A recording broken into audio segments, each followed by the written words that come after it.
NS মহাবিদ্যালয়ের BA program second sem DSC Sanskrit স্টুডেন্টদের আজকে রঘুবংশ সম্পর্কে আলোচনা করব।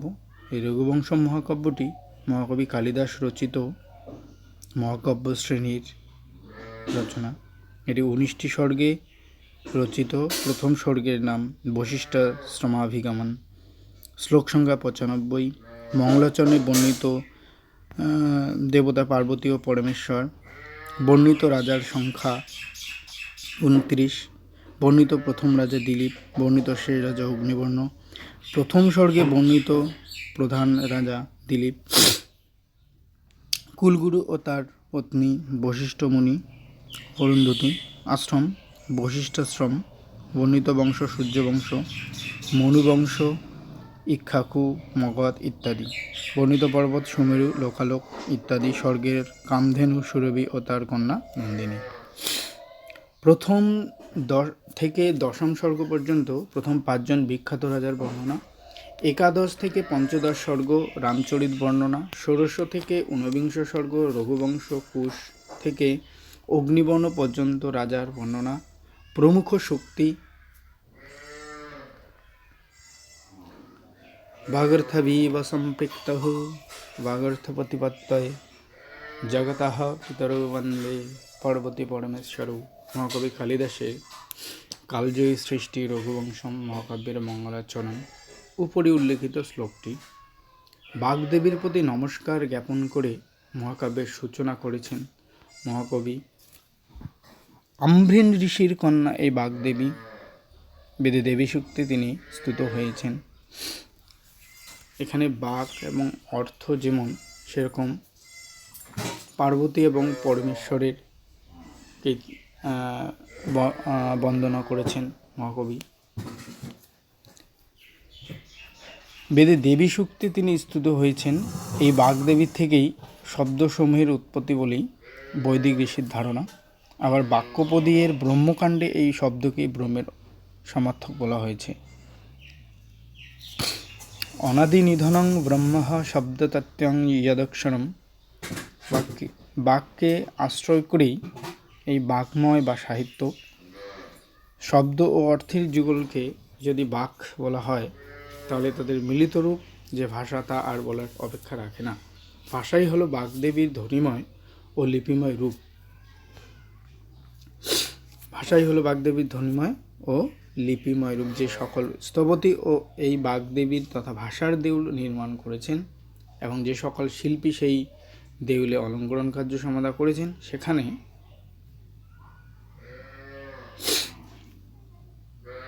ভাষার ইতিহাস নিতান্ত অপ্রাসঙ্গিক। কিন্তু ইতিহাসই তো বর্তমানে রঙ্গভূমি, তাই অপ্রাসঙ্গিক প্রাসঙ্গিকের দোলাচলে বঙ্গভাষার ইতিহাস আগমনের বৃত্তান্ত এই প্রবন্ধের মূল বিষয়।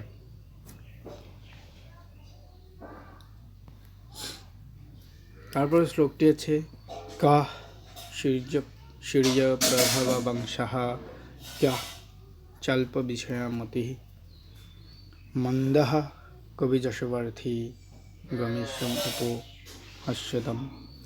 অথবা কৃতবাগদারে বংশে অস্মিন পূর্বসূরিভি কহ সূর্যপ্রভহ বংশ ক্যাহ চল্প বিষয়মতি। অর্থাৎ কোথায় সূর্য প্রভূত বংশ আর কোথায় আমার অল্প বোধ শক্তি। এটা কবি নিজেকে ছোট করে দেখিয়ে, নিজের বুদ্ধিমত্তাকে খুব ছোট করে দেখিয়ে সূর্য বংশ যে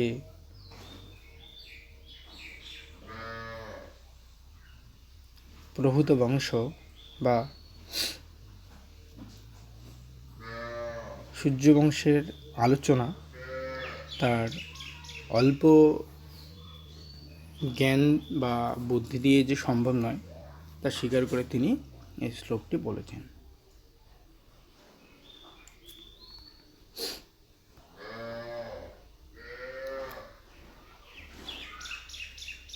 রঘুবংশ মহাকাব্যটি 19টি স্বর্গে বিভক্ত এই মহাকাব্যে ইক্ষ্বাকু বংশীয় বা সূর্য বংশ রাজা দিলীপ থেকে শুরু করে অগ্নিবর্ণ পর্যন্ত মোট 28 জন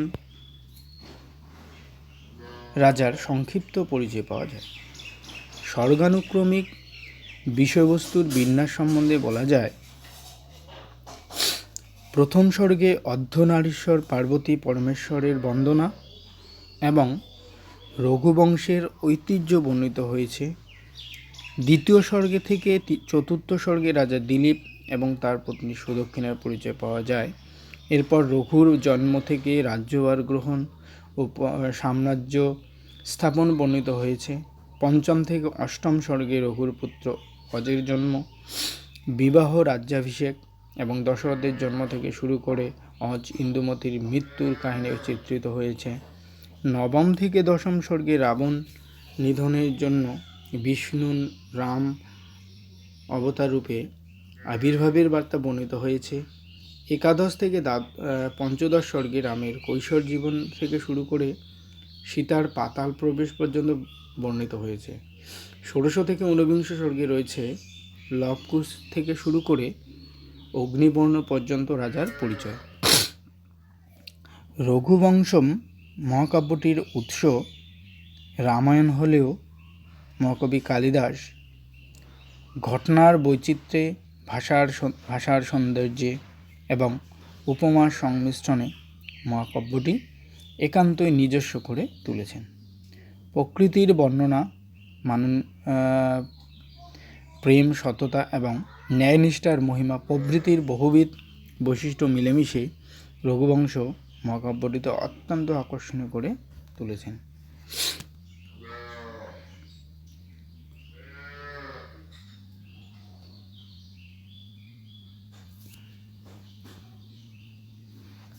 বাক অর্থ বলতে এখানে বাক অর্থাৎ শব্দ এবং অর্থকে বুঝিয়েছেন এই শ্লোকটির মাধ্যমে।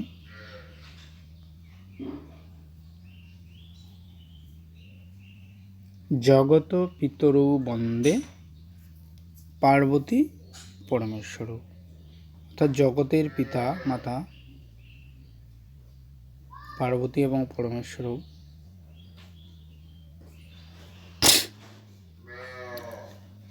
এই পিতামাতাকে স্মরণ করেই মহাকবি কালিদাস তার এই মহাকাব্যটি মঙ্গলাচরণ দিয়ে শুরু করেছেন।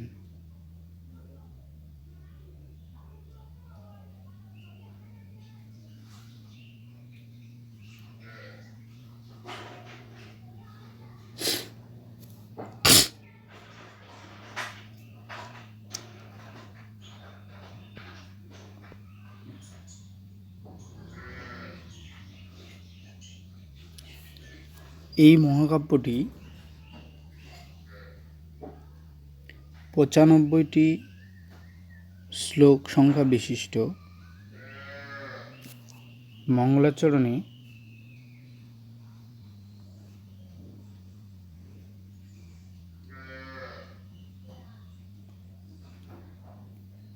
পার্বতী এবং পরমেশ্বরকেই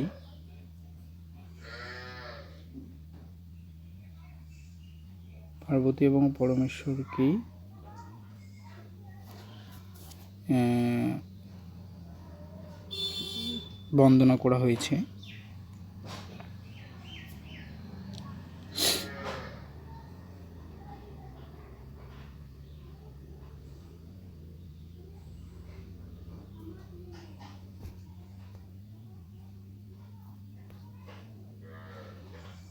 প্রথম থেকে দশম স্বর্গে যে 5 জন রাজার বর্ণনা করা হয়েছে,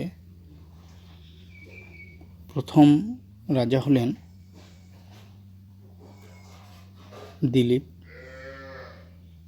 এই দিলীপ রাজারই বর্ণনা প্রথম স্বর্গে বর্ণিত হয়েছে।